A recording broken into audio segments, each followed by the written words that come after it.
Hello my dear soldiers, कैसे आप सब लोग। उम्मीद करता हूँ कि बढ़िया होंगे और मस्ती से अपनी पढ़ाई कर रहे होंगे। अगर आपका सपना डिफेंस में जाने का है तो डिफेंस में आपको सबसे पहले ये समझना होगा डिफेंस किस तरीके से होता है और क्या क्या एग्जाम कंडक्ट कराता है और हमें क्या क्या प्रिपरेशन करना चाहिए। तो डिफेंस के यहाँ पर अपन फुली तैयारी करने वाले हैं। यानी डिफेंस का जो आपका सपना है उस सपने को साकार करने के लिए हम एक एक करके समझेंगे कि सपने के लिए हमको जाना कहाँ और किस तरीके से पढ़ना और क्या क्या चीज़ का हमें जरूरत है। तो यहाँ अगर अपन ने पहले डिफेंस की बात करें तो डिफेंस तीन प्रकार की होती है। एक इंडियन आर्मी है और इसके बाद इंडियन नेवी है और इंडियन एयरफोर्स है। ठीक है, तो इंडियन आर्मी हम सभी जानते हैं, feeling proud to be Indian army, जंग के मैदान में कभी ना हार दे। तो इंडियन आर्मी, आर्मी का जो काम होता है वो थल सेना कहलाती है, यानी जमीन पर लड़ना होता है। वहीं अगर अपन इंडियन नेवी की बात करें तो ये होती है हमारे लिए जल सेना, यानी ये जल जो होता है उसमें लड़ती है हमारे लिए। इसके अलावा यहाँ पर इंडियन एयरफोर्स यानी ये हवा में, यानी वायु सेना कहलाती है। ठीक, तो तीनों में से तीनों के एग्जाम किस तरीके से होते हैं, एग्जाम में क्या क्या पूछा जाता है, ठीक है, तो ये सारी चीजें हम अच्छे तरीके से समझेंगे। तो और इसके बाद में अगर अपन एक और की बात करें तो आजकल ये भी पूछा जाता है, इंडियन कोस्ट गार्ड भी एक और नई लॉन्च कर दी है जिसको अपन कहते हैं समुद्री तट रक्षक, इंडियन कोस्ट गार्ड। ठीक है, तो सभी में इंग्लिश का क्या क्या सेगमेंट, इंग्लिश कैसे कैसे पूछी जाती है, क्या क्या क्या क्या रहता है, कैसे कैसे पढ़ना है हमको, तो ये पूरी की पूरी जो प्रिपरेशन है वो आपको मैं एक एक करके समझाने वाला हूँ। सबसे पहले अपन वीडियो में जो भी चीजें हैं वो सेगमेंट में पढ़ेंगे। सेगमेंट में अगर अपन बात करें तो पहला सेगमेंट कि अगर हमारा सपना डिफेंस में जाने का और डिफेंस में भी हम ऑफिसर बनना चाहते हैं तो ऑफिसर लेवल हमारा पहला सेगमेंट होगा और हम किस तरीके से इस एग्जाम को कंडक्ट होता है, कैसे इसमें प्रिपरेशन करना है, क्या क्या चीजें रहेंगी, ये सारी चीजें अपन एक एक करके समझेंगे। ऑफिसर लेवल में सबसे पहले लिखा हुआ एग्जाम, फिर आ जाएगा अपने क्वालिफिकेशन। ठीक है, इसके बाद में फोर्सेस, यानी एग्जाम कौन सा होगा, इसके बाद हमें क्या क्वालिफिकेशन चाहिए, इसके बाद अगर अपन बात करें तो हमको इस एग्जाम को देने के बाद में कौन कौन सी जो फोर्स है उसमें हम जा सकते हैं। तो यहाँ सबसे पहले अगर अपन बात करेंगे एनडीए, तो एनडीए में अगर अपन बात करें क्वालिफिकेशन हमको चाहिए 12th पास, और इससे हम आर्मी में भी जा सकते हैं, नेवी में भी जा सकते हैं और एयरफोर्स में भी जा सकते हैं। तो पहले हमको एग्जाम पास करना और एग्जाम पास करने के बाद हम आर्मी, नेवी और एयरफोर्स में से कोई भी एक चुन सकते हैं। इसके बाद में अपन देखेंगे सीडीएस। सीडीएस में हमें ग्रेजुएशन चाहिए, ग्रेजुएशन के बाद में हम ऑफिसर लेवल है तो ग्रेजुएशन चाहिए, आर्मी, नेवी और यहाँ पर लिखा अपन ने एयरफोर्स। यानी हमको ये भी समझना है कि एग्जाम कौन सा होगा, क्वालिफिकेशन क्या चाहिए और हम किस उस एग्जाम को पास करने के बाद में कहां पर एंट्री ले सकते हैं। हम आर्मी में एंट्री ले सकते हैं या नेवी में एंट्री ले सकते हैं या एयरफोर्स में एंट्री ले सकते हैं या फिर हम कोस्ट गार्ड में ले सकते हैं।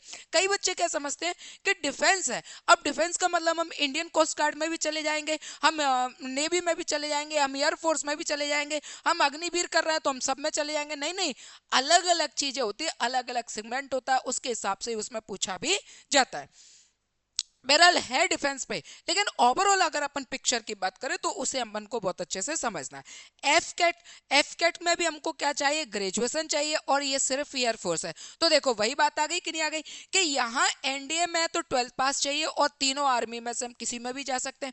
सीडीएस में हमें ग्रेजुएशन चाहिए, तीनों आर्मी में से किसी में भी एक जा सकते हैं। लेकिन अगर अपन एफ कैट का एग्जाम देंगे, ठीक है, तो सिर्फ और सिर्फ एयरफोर्स में जा सकते हैं। इसका मतलब हम यहाँ पर आर्मी में टच नहीं कर सकते और यहाँ पर नेवी में हम टच नहीं कर सकते। तो बस यही चीज समझना है। कई बार हमको लगता है कि एफ कैट कर लेंगे तो एफ कैट अगर अपन ने कर लिया तो सभी में चले जाएंगे। नहीं नहीं, एनडीए में अलग है, सीडीएस में अलग है, एफ कैट में अलग है, तो धीरे धीरे समझने का प्रयास भी करना चाहिए। असिस्टेंट कमांडेंट की अगर अपन बात करें तो ग्रेजुएशन, इसमें भी हमको ग्रेजुएशन चाहिए और ग्रेजुएशन में इसमें हम कहाँ जा सकते हैं, कोस्ट गार्ड में। तो यहाँ एनडीए 12 पास तीनों आर्मी, ठीक है, सीडीएस ग्रेजुएशन तीनों में। इसमें अगर अपन बात करें एफ कैट में ग्रेजुएशन चाहिए लेकिन सिर्फ एयरफोर्स में जा सकते हैं। कमांडिंग असिस्टेंट में अगर अपन बात करें तो ग्रेजुएशन और सिर्फ हम कोस्ट गार्ड में जा सकते हैं, यानी इंडियन कोस्ट गार्ड।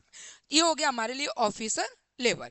अब इसके बाद अगर अपन सेगमेंट सेकंड की बात करेंगे तो सेगमेंट सेकंड क्या है, सोल्जर लेवल है, एयरमैन है और सेलर है, यानी अग्निवीर। ठीक है, जिसे अपन कहते हैं अग्निवीर स्कीम को। ठीक, चलिए देखें, इसमें अगर अपन देखें फिर से वही चीज है कि पहले क्या होगा, आपका एग्जाम होगा, फिर आपको क्या चाहिए, क्वालिफिकेशन क्या क्या होना चाहिए, फिर इसके बाद अपन देखेंगे फोर्सेस में।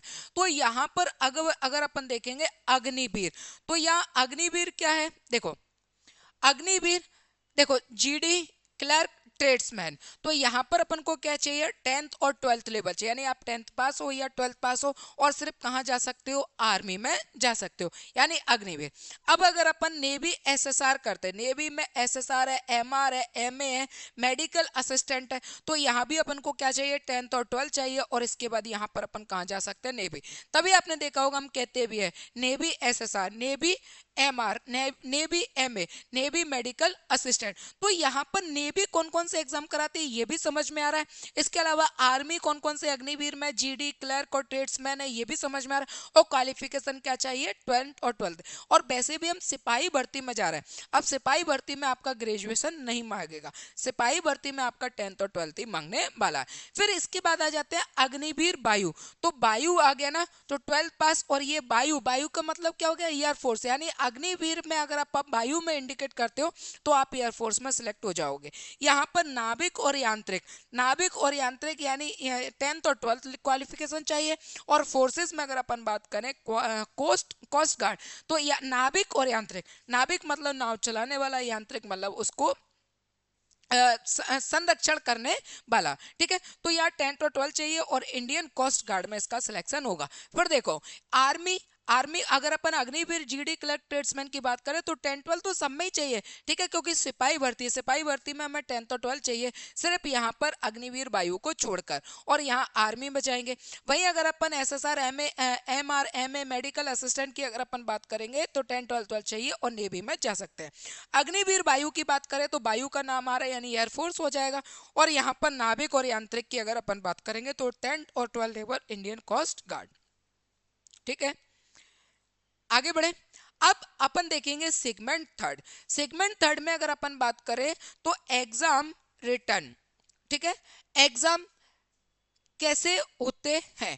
अब एग्जाम कैसे होगा, सबसे पहले देखेंगे रिटर्न एग्जाम, सीबीटी यानी ऑफलाइन। ये एग्जाम कैसे होगा, हमारे लिए ऑफलाइन कंडक्ट कराया जाता है। फिजिकल टेस्ट होता है, फिजिकल टेस्ट में यहाँ पर क्या होता है, रनिंग और पुशअप्स, ठीक। इसके बाद में मेडिकल टेस्ट होता है, और इसके बाद में मेरिट लिस्ट बनती है। इसके बाद में क्या हो जाएगा, मेरिट लिस्ट बनेगी। नोट, ऑफिसर लेवल में एसएसबी लेवल इंटरव्यू कराता है, जिस इंटरव्यू में आपकी पर्सनैलिटी चेक की जाती है और इसके अलावा आपकी इंटेलिजेंसी चेक की जाती है। ये ऑफिसर लेवल में। अगर आप ऑफिसर लेवल में यहाँ पर एसएसबी में जाते हो तो आपको पर्सनैलिटी डेवलपमेंट, मतलब पर्सनैलिटी देखी जाएगी कि भाई आप लेफ्टिनेंट कर्नल बनोगे यार, और लेफ्टिनेंट कर्नल बनोगे तो आपके अंदर उसको लेकर एक एटीट्यूड होना चाहिए, ठीक है। तो एटीट्यूड भी सारी चीजें देखा जाता है, तो एक उसके अंदर सीधे सीधे से देखा जाए कि यार वो लगता भी है, डिजर्व करता है कि नहीं करता है, ठीक है। तो वो सारी चीजें भी होना चाहिए, तो इसको अपन कहते हैं पर्सनालिटी। और इंटेलिजेंसी, भाई ऑफिसर बनेगा, आर्मी को संभालेगा, और आर्मी जब वो संभालेगा, वायु संभालेगा, एयरफोर्स संभालेगा, नेवी संभालेगा, इंडियन कोस्ट गार्ड संभालेगा, ऑफिसर बनेगा, तो ऑफिसर का दिमाग कितना तेज है, ये सारी चीजें भी उसमें चेक करी जाती है कि भाई जब आप चारों तरफ से गिर चुके हो, या इसके अलावा आपकी जो पूरी की पूरी टॉली है वो क्या है, दुश्मनों के क्षेत्र में है, या दुश्मनों से पूरे के पूरे घिरे हुए, तो आप वहां पर किस तरीके से वहां से बाहर निकलोगे। तो ये सारी चीजों के लिए इंटेलिजेंसी भी चेक की जाती है, ठीक है। और फिजिकल टेस्ट में रनिंग रहता है और पुशअप्स रहती है। इसके बाद देखते हैं सेगमेंट फोर्थ ऑफिसर लेवल। अब यहाँ पर सेगमेंट फोर्थ में ऑफिसर लेवल में फिर से देखेंगे तो अपन को देखना है कि इंग्लिश ऑफिसर लेवल में अगर अपन बात करें तो इंग्लिश कहाँ कहाँ कैसे कैसे आती है उसको देखें। एग्जाम और इंग्लिश, ऑफिसर लेवल में इंग्लिश कैसी रहेगी इस बात का ध्यान रखना, ठीक है। क्योंकि हमको समझना है कि पहले तो मैंने आपको डिफेंस समझाया कि डिफेंस कितने प्रकार के होते हैं, तो इंडियन आर्मी है, इंडियन नेवी है, और इंडियन एयरफोर्स है, और इंडियन कोस्ट गार्ड है। फिर मैंने आपको उसी में ये समझाया कि ऑफिसर लेवल में एग्जाम कैसे, एग्जाम क्या है, क्वालिफिकेशन क्या चाहिए, फोर्सेस क्या क्या रहेंगी। इसके बाद मैंने आपको सेलर में समझाया, सिपाही में, सोल्जर में समझाया, ठीक है। एग्जाम क्या रहेगा, एंट्री कहाँ रहेगी आपकी, और आपकी क्वालिफिकेशन क्या होना चाहिए। अब अपन समझेंगे देखेंगे ऑफिसर लेवल में भी मैंने आपको बता दिया कि एसएसबी में अगर इंटरव्यू होता है तो वहां पर पर्सनालिटी चेक की जाती है और आपकी इंटेलिजेंसी चेक करी जाती है। अब अपन आ गए हैं कि भाई डिफेंस के एग्जाम में इंग्लिश कहाँ कहाँ आती है और कैसे रहेगी। तो यहाँ पर ने सबसे पहले देखा एग्जाम और इंग्लिश एनडीए में भाई आती है, ठीक है, गेट। सीडीएस में भाई सेपरेट पेपर पूरा का पूरा सेपरेट पेपर ही पूछा जाता है। एफ कैट में आती है सेपरेट, ठीक है। कॉस्ट कार्ड में भाई आती है। यानी इंग्लिश की अगर अपन बात करें ओवरऑल पूरे डिफेंस के एग्जाम में अगर अपन देखेंगे तो पूरे डिफेंस के एग्जाम में इंग्लिश पूछी जाती है। यानी इंग्लिश का वेटेज होने वाला है। कई बच्चे ये सोचते हैं कि इंग्लिश को हम निकालेंगे। एक बात ध्यान देना, आप मटर कश्ती करके इंग्लिश को कर लोगे और सोचोगे कि यार इंग्लिश को हम निकालेंगे, लेकिन एक बात भूल जाते हो, इंग्लिश से ही आपकी मेरिट बनती है और मेरिट बनाना है तो आपको इंग्लिश में अच्छे खासे मार्क्स लाना होंगे, ठीक है। इंग्लिश को नजरअंदाज नहीं करना है, भले ही कम सीखो कोई दिक्कत नहीं, लेकिन नजरअंदाज नहीं करना है। इसके बाद में अपन देखेंगे एग्जाम और इंग्लिश कहाँ, अग्निवीर और सोल्जर लेवल में। इससे पहले जो अपन ने देखा था वो ऑफिसर लेवल में देखा था। आर्मी, आर्मी में अग्निवीर में हाँ आती है, बिल्कुल आती है, पर कम थोड़ी बहुत ठीक ठाक लेवल आता है, कोई दिक्कत नहीं है। नेवी, एसएसआर, एमआर, एमए और मेडिकल असिस्टेंट में बिल्कुल आती है और अच्छी खासी पूछी जाती है, बहुत बेहतरीन इंग्लिश पूछी जाती है। एयरफोर्स, अग्निवीर, वायु हाँ आती है, अच्छा खासा लेवल होता है। और इंडियन कोस्ट गार्ड, नाविक और यांत्रिक में भी इंग्लिश पूछी जाती है। यानी पूरे के पूरे डिफेंस में पूछी। इसका मतलब डिफेंस को अगर अपन दो भागों में बांटेंगे, एक ऑफिसर लेवल हो गया और एक सोल्जर लेवल हो गया। ऑफिसर लेवल में भी अगर अपन बात करेंगे तो भी वहां पूछी जाती है और अगर अपन सोल्जर लेवल में बात करेंगे तो भी वहां पर पूछी जाती है। यानी ऑल ओवर जो भी डिफेंस के एग्जाम होते हैं वहां पर इंग्लिश पूछी जाती है। तो इंग्लिश से डर भगाओ, इंग्लिश को सीखो और आगे बढ़ो। इंग्लिश उतनी बेकार नहीं है जितना आपने उसको बनाकर रखा है। अगर मेहनत करोगे तो आप धीरे धीरे करके सीख जाओगे, क्योंकि आपको एग्जाम पास करना है, ठीक। चलिए, इसके बाद में सेगमेंट फिफ्थ में देखेंगे अग्निवीर। अग्निवीर जो इसकी में 10th और 12th लेवल है, ठीक है। एनडीए की अगर अपन बात करेंगे तो 10th और 12th लेवल है और सीडीएस और एफ कैट की अगर अपन बात करेंगे तो यहां पर क्या है, ग्रेजुएशन लेवल होता है, ठीक है। चलिए, बात बाकी आपके सामने ये हमारे इंडियन एयरफोर्स आई गई है।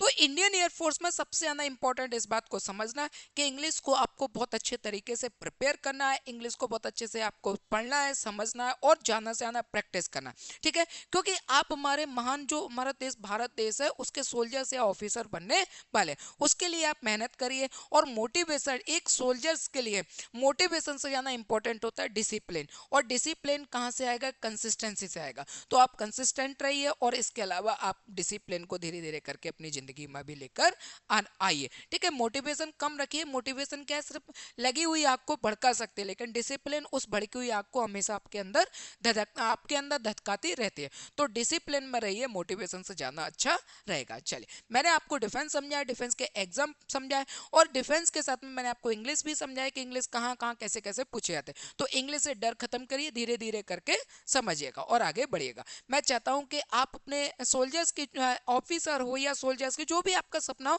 उसे बढ़िया तरीके से जियो और उसको सपने को पूरा करें। जिस दिन आपके सर पर टोपी होगी उस दिन आपका जो सीना है वो आप ये मानकर चलना कि मजा आ जाएगा, ठीक है। तो आपका गर्व से सीना चौड़ा होना चाहिए। सभी को जय हिंद।